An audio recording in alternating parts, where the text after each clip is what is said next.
recording. So yeah, yeah. As you were saying, you started really getting into Zack Snyder as of 300. Was that the first movie of his that you had watched, or did you ever see the Dawn of the Dead remake in theaters, or when it had first come out? No, I never saw the. I actually still haven't seen Dawn of the Dead. Yeah, so especially makes me sound a little bit terrible now. But I think that's the only thing besides the Owl movie that I haven't seen. Oh, okay. I've seen the Owl movie. It's okay. It's not that great, but it does have some pretty amazing visual effects stuff. So I like it. Okay. Yeah, that's what I heard. Was it wasn't that great, but it was good visually. So, but let's see. I've always been a fan of. I grew up watching Star Wars like multiple times a day. Mm-hmm. The first thing I read, I put that in quotation marks, so I wasn't really old enough to read. But one of the first things I remember reading was a comic book, X-Men, and ever since then, I've always been interested in drawing and comic books. And I go to the library as a kid, and comic books, and eventually I started getting garage sales and just trying to get whatever I could find. Mm-hmm. Okay, that's pretty cool. Like, yeah, I'm kind of the same way. Went to the library a lot as a kid. Read a lot of trade paperbacks when they were available. To be honest, I wasn't the biggest fan of Zack Snyder after 300 because I thought it was okay. I think it was Watchmen, because I had like absolutely adored the comic book as a younger person reading it. Like I was really like impressed with how he adapted the story to the screen. Okay, I can't seem to hear you. Are you? Is your mic currently close by or? Oh. No, not really. I can barely hear you at this point. It's weird. Okay, there you go. There you go. Yeah, loud and clear. Perfect. So what were we saying? Something about 300. Mm-hmm. Yeah, I was just saying that I think I really started to appreciate Snyder after Watchmen more than anything else. And I'll share with you something. I've told all the guys on my NeoGaf chat here, but I've never seen Sucker Punch. Oh yeah? Nope. I purchased it on Blu-ray. In fact, I didn't even open it until a couple of my friends here were saying you should go watch it. So I opened it. I put in the digital code. I have it all set up. I just haven't had the time to actually check it out because I hear a lot of interesting things about it. Yeah, I really enjoy it. I hear a lot. There's always a lot of talk about how it's sexist or something. It really isn't. Like, I really don't see it in that way. Mm-hmm. I think it's a solid action movie.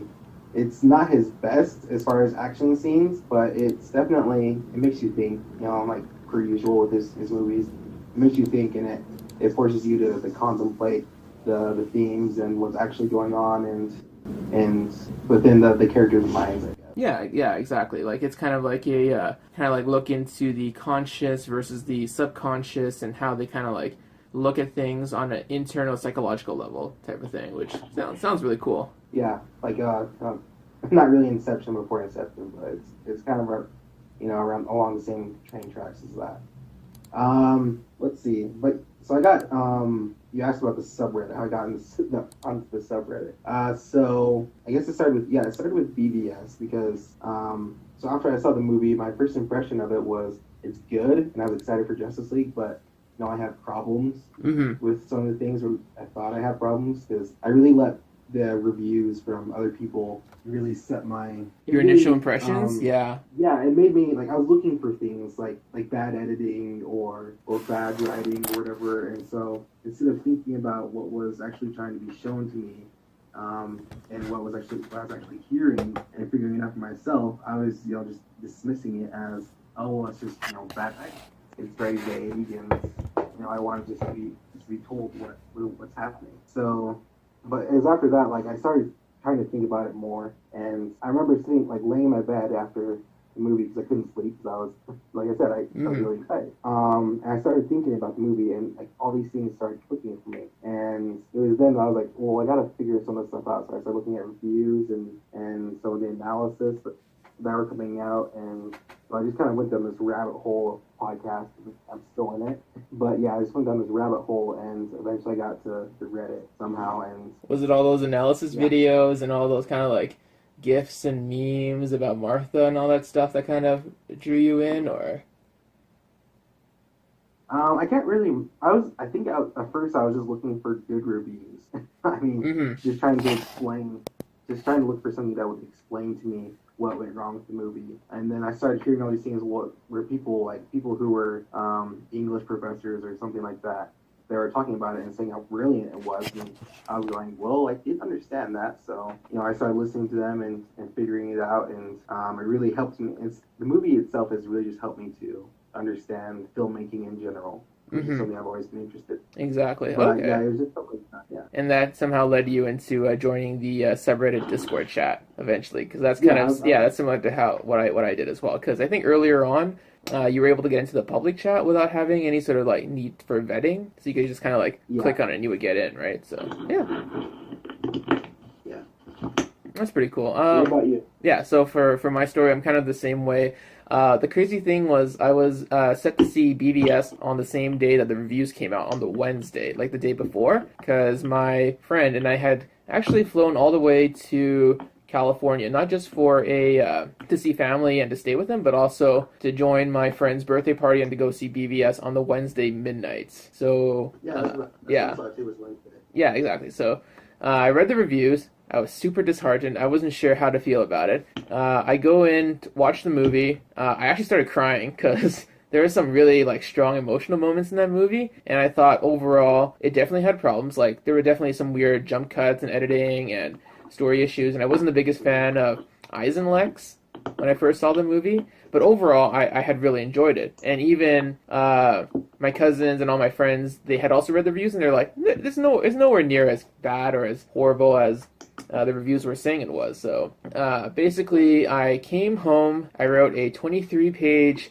thesis on my blog about why I love the movie and why, despite all my problems, I still think it was like a positive step towards what Zack Snyder's DCEU universe was all about. And eventually that led me to, I don't know, just kind of get away from the whole NeoGaf thing, because I've been kind of like a longtime member / lurker of the forum there forever, and those guys, they hate BVS. They hated BVS so hard. It actually like completely destroyed me after just like going through everything they'd been talking about. They invented the sad Affleck meme like within the forum there and everything, and that kind of just led me to look for more places that had kind of like a positive outlook on the film and on the DCEU in general. And that's how I got onto the subreddit. Oh, nice. Yeah. What was the name of the group? NeoGaf. I don't know if you are into video games, but they're kind of like one of the largest video game forums. Okay. Yeah, I'm kind of into video, not super into it though. Mm-hmm. Exactly. If you ever hear like news or like gossip or like crazy stuff going down in the world of video games, you'll probably hear about it on NeoGaf first. Okay. Yeah. I don't know. I've slowly started to kind of like not go there as often or care as too much, and instead just kind of like hang out around the subreddit chat, catch up on news, talk to guys, and keep up there. So I think those are. I think we do have very similar origin stories, because we're both kind of like we weren't super into BVS when it first came out, but then slowly I think it started to warm up to you eventually over time. Oh yeah, it's become one of my favorite, and I think one of the best comic book movies ever made. Yeah, exactly. Same here. Yeah, every time how many times have you seen it, rewatched it? I'm curious. It's probably close to 20.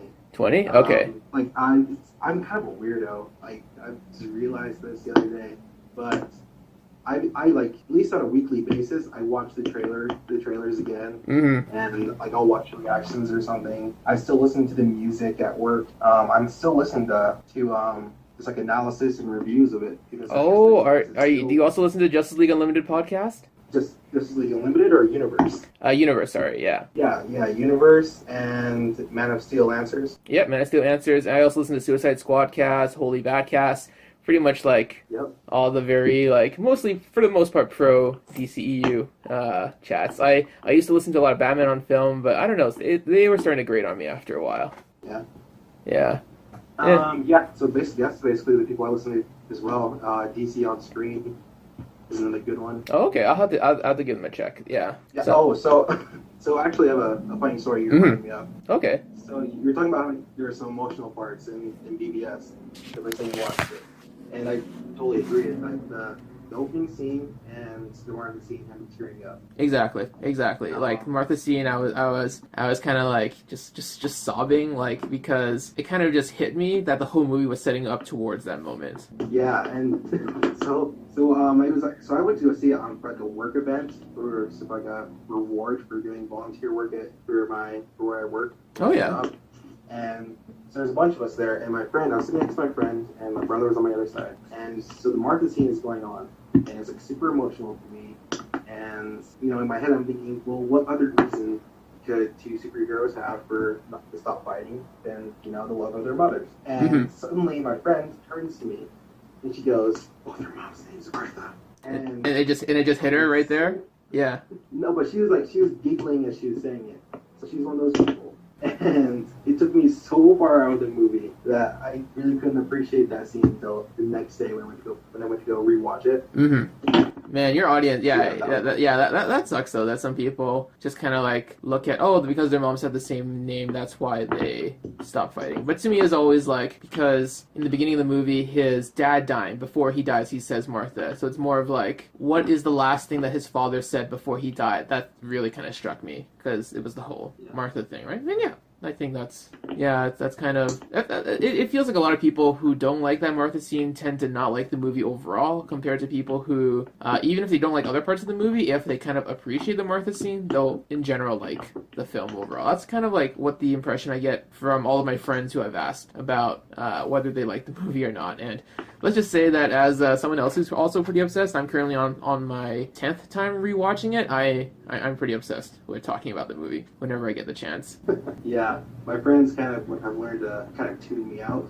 I started to notice when we were having a Game of Thrones party on Sunday, because we were talking about Wonder Woman, and they're like, I can't believe you like Batman v Superman more than Wonder Woman. And I was like, well, it's this, and like immediately you see like the lights turn off in their heads. Yeah. Yeah. Whatever. Well, I mean, like, you can't blame everybody for not being able to go super deep into kind of like the themes and meanings. A lot of these movies are like superhero fare. They're just action movies. You don't really need to think about them. And BVS is that one of those rare exceptions where you kind of really had to really dig deep and kind of like look at all the different aspects of the filmmaking and realize that it was all kind of like setting up towards these particular messages. So yeah, I think the most crazy obsessed thing I've done was I took my mom to see BVS for my third time on Mother's Day, which was also my birthday. Oh wow. Yeah, I was like, and she was like, "What do you want to do? What do you want to do on your birthday?" And I was like, can I show you BVS? I keep trying to get my parents like to watch it, or my family to watch it, because I'll put it on, and then I know that they're gonna all be around the house, So I was like, maybe they'll catch someone's attention, but no luck. Yeah, no, it's tough. Not many people want to watch a 3-hour movie, because basically you don't want to show people the theatrical. You want them to sit down and watch the 3-hour version. Yeah, that's actually an interesting thing. So what do you think about the theatrical cut now? Honestly, when I first watched the theatrical cut, I still would rate it an 8 out of 10, because I knew there were some like weird editing problems and some things that weren't really explained. And I guess a lot of my biggest gripes came with Eyes and Lex and not enough like Superman scenes compared to like Batman scenes, for example, in the theatrical cut. But then once the Ultimate Cut came out and you realize that there's so much more to what Clark was doing in his investigation of Batman, that in like all these like little emotional moments, like him saving people from the explosion afterwards, that really brought the movie up in my eyes. Yeah. I was wondering because I let the people, the critics and stuff like that, kind of direct the way I thought I was direct my thinking, because I went from thinking 8 out of 10 for around 7.5 to 8 out of 10 for the theatrical cut. And then the Ultimate Cut came out, and I was like, well, the theatrical cut's garbage now. But then I started listening to the Justice League Universe podcast, and I started to realize that even with all those edits and stuff, that it really still isn't that bad of a movie. No, yeah, it still tells a coherent story. It may have missed like big chunks, but otherwise, like for all the stuff that it excises, there's still quite a bit of story in there that still like makes the movie worth watching. I remember tweeting to Sam on, and I was like, to me, the theatrical cut was still a really good work of art, and the ultimate cut just kind of adds that cherry on top that just makes it perfect in my eyes, type of thing. Yeah, I definitely a lot more moments in the ultimate cut where I remember the first time watching it, I was tearing up like every half hour. Mm-hmm. Because there's a lot more emotional moments with Superman, obviously, like you mentioned with the aftermath of the Capitol bombing. So Exactly. It is kind of like you said, like the theatrical is still work of art, but it's just like the ultimate cut did have more emotional beats that I was really missing.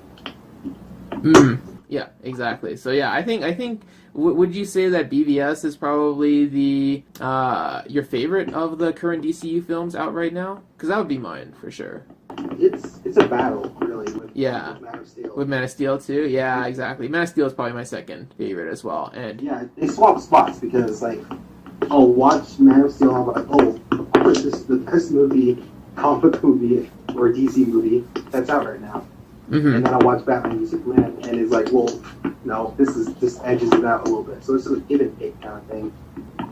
Exactly. For me, Man of Steel, like, it took me a while to kind of really, like, know and embrace it, because I had a lot of mixed feelings about watching Man of Steel the first time in theaters, but then I bought the Blu-ray, I watched it a couple of more times, I slowly started to realize that there were all these, like, little details and hidden things that I didn't really appreciate. I listened to Man of Steel Answers, really kind of, like, immersed myself into all of the symbolism, the themes, the kind of, like, all the religious stuff. Like, that never really bothered me. I kind of always appreciated that Snyder was trying to make Superman kind of like a Christ-like figure, but at the same time, not really. It's kind of more of a ambiguous whether he necessarily considers Clark to be a savior-type character. Though he definitely is seen as such by a lot of the public. Yeah, I've never understood why people hate the Christ imagery with that's involved with Man of Steel, because really that's what the creators were going for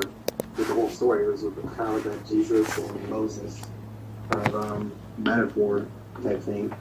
It's like, I mean, I sent out a post on Twitter a couple weeks ago because someone was talking about it and they were bagging on it. And it's like, the name L in Kal-El literally means God or deity. Yeah, exactly. I've always found it really strange that people hate that kind of imagery. Mm-hmm. Like that. Yeah, that people only know Superman from the Richard Donner films, and that's kind of shapes and manipulates in their minds how they want to see Superman pretty much forever and ever. They don't like any like different interpretation or way to update or modernize the character in particular. And on the one hand, if you're of a certain age and that's the Superman that you grew up with, I can definitely appreciate that. But at the same time, you've also got to realize that there are like a lot of other people who are young and who grew up watching Henry Cavill's Superman and appreciate him for what he's kind of like brought to the table of the Superman mythology as a whole. Yeah, it's I've always kind of felt weird about the character because because while I love the Donner movies and they always have a special place in your heart, Mm-hmm. I've always found that version of Superman to be a little bit disingenuous because that's why I really click with the Cavill version, because someone who lived a life like that, kept in secret through most of his childhood and into his adulthood, and someone who has that much emotional baggage and weight on them wouldn't be this really super outgoing, always optimistic person. They'd be more kept to themselves and more of an introvert, really. Yeah, exactly. Yeah, like someone who doesn't necessarily have like the love and respect of the people yet, but has to really earn it. That's kind of like where I feel Donner's Superman and the Zack Snyder Cavill Superman really differ, is in the way that people perceive Superman at first. Yeah, definitely. Okay. Just want to probably just do a few more minutes, and then I want to stop for the night, and then maybe like post this up or kind of like work around in editing, kind of make this kind of like an introductory type of thing. I just wanted to ask you a couple more things. Apart from Justice League, what movie are you most excited for? Apart from Justice League, is there anything else? Yeah, I know. That's what I said too. But I don't mean necessarily like this year. I mean just kind of like in general. Like what is the next DCEU project you're really excited for? Like there's Aquaman coming out next year, but yeah. Well, So yeah, definitely. So yeah, Justice League, of course, and then it's weird. I think Aquaman is probably the next biggest one, or the Batman, because I really don't care about Gotham City Sirens. Yeah, or Suicide Squad 2. Yeah. Yeah, I mean, it's just like, well, I'm interested to see how Suicide Squad 2 is returning. Maybe if the studios learn their lessons, and Mm-hmm. we keep wondering that, but it seems like they won't learn. But I'm interested to see if they can, let Ayer do, or whoever, not Ayer, but whoever they choose to do their own thing. But with Gotham City Sirens, I don't really care because I've never read the comic book. None of the characters really interest me besides the Catwoman. And even then, it's just like, eh. Yeah, my theory is that they would do a Batman movie first to introduce Catwoman before she becomes one of the Gotham City Sirens, but that would mean that we wouldn't see anything from Margot Robbie's Harley Quinn until probably like 2019, 2020-ish at the earliest. Well, I guess actually the Batman is probably going to be the number one after Justice League, because I'm super optimistic for Aquaman. I'm a little scared because I just watched Fast and Furious 7 for the first time. Is that the one with that's the one with Paul Walker, his last movie, right? Yeah, that's the one that James Wan did. Mm-hmm. So, it's really impressive how he was able to put the movie back together after Paul Walker died.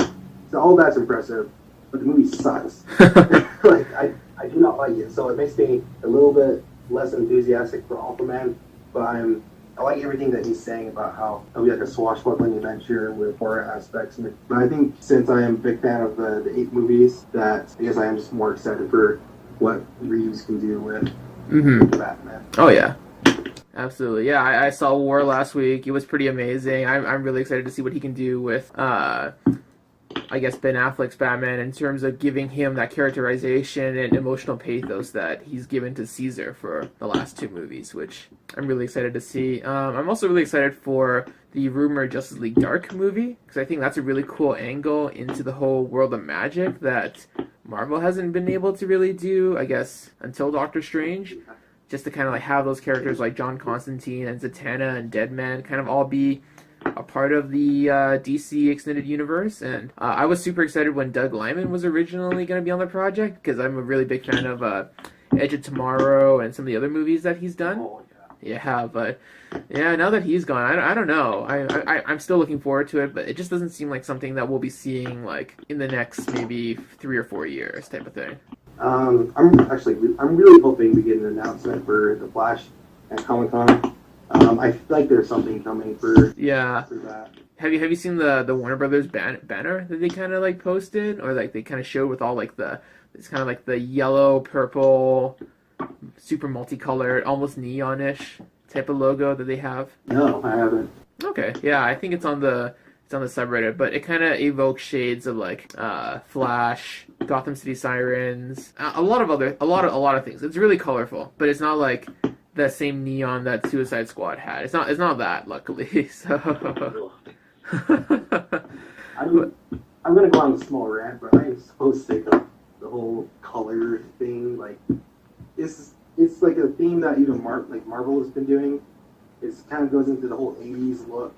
Like, I hate the Thor Ragnarok, the logo or whatever. That kind of like aesthetic, or like how like all like in that Coliseum, right? Everything is so colorful, or like how all the people are wearing like this weird like color. Yeah. Especially, I'm a huge fan of the show Vikings, so I've been going on a tear for that. Like, I've been rewatching that lately, and so when I watch, like, whenever I see something with Thor, it's like it makes me.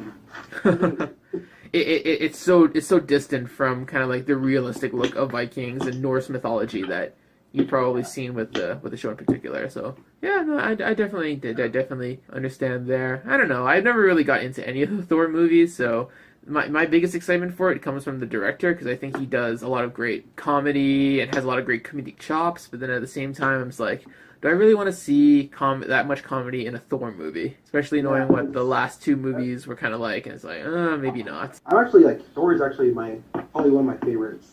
Favorite in the comic books and in the movies as well. Characters. I think Chris Hemsworth is probably probably in the top 3 actors who portray their character almost perfectly. Mm-hmm.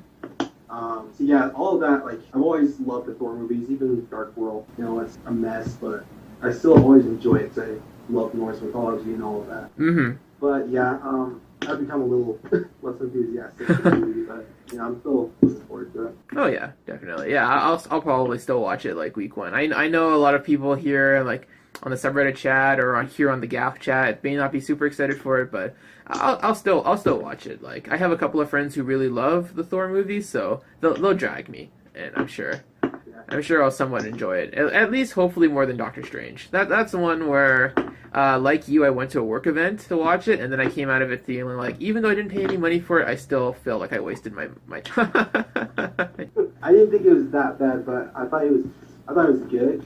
But it showed like it definitely showed exactly what I started to dislike about Marvel with the humor outweighing everything, and like they were afraid, like they almost admitted that they were afraid that Doctor Strange was too unlikable at the beginning, so they fixed that and reshoot. So I came out a little unhappy with the direction Marvel was going, but Spider-Man kind of improved it. Well, Spider-Man, good. You know what? I'm actually my friend who I usually go to see Marvel movies with. She actually hasn't seen Civil War yet, so she's planning to watch that first before we go to see Spider-Man, because she wants to know kind of like when Spider-Man was first introduced. So I think we're gonna go be seeing it next week. But is it good, Spider-Man? Yeah. Okay. I thought it was really good. It's definitely a good time, and holy crap, Michael Keaton kills it. Okay, that's great. I love Michael Keaton. I actually have I've told the people in the Gap chat this. I have a poster of him as Batman in my room right now. It's like life size.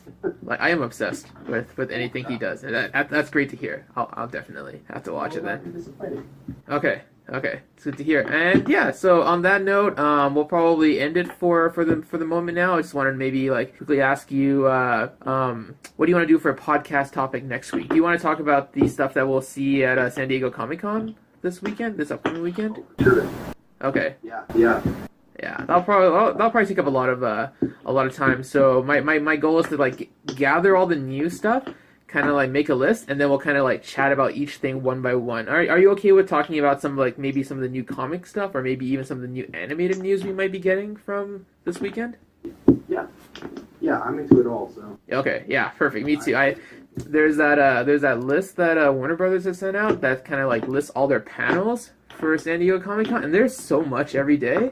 Like we're gonna be getting a ton of new stuff, pretty much like starting from Thursday that they start. Yeah, I think Warner Brothers is Warner Brothers is gonna win. Like last year, they killed it, so I think it's gonna be the same situation this year. Exactly. Sounds good, Kate. I've got the post here. It's on there. It's like on the WarnerBrothers.com blog, and I think it's from the 14th. Yeah, they have so many panels. Like there's a Teen Titans Go panel, there's a music panel, there's a Wonder Woman panel, there's a Justice League Action panel, a Jim Lee panel. Apparently there's a panel where they talk about their 10-year anniversary 30 film animated movie collection that's coming out later at the end of the year. Oh yeah. Oh man, yeah. I don't know. I don't know if you happen to watch like those movies, but they're all actually in their own way pretty good. Some of them better than others for sure, but yeah. Yeah. There's a Mask of the Phantasm. Yeah, there's a Mask of the Phantasm panel on the Thursday. Yeah. I might have to watch that. Mm-hmm. I'm trying to figure out how to watch all this. Like if you're going to be doing a live stream or anything. I tried Comic-Con HQ and that didn't work. Yeah, so what I've heard is that DC All Access is going to be doing live streams all throughout the day, on their Twitter or like I guess through their Twitch channel or whatever. But yeah, that's usually that's what I plan to be following, because it's going to be like those hosts like what's her name, Tiffany and Jason, like the DC All Access guys. So yeah, got to keep up with them. So yeah, good stuff.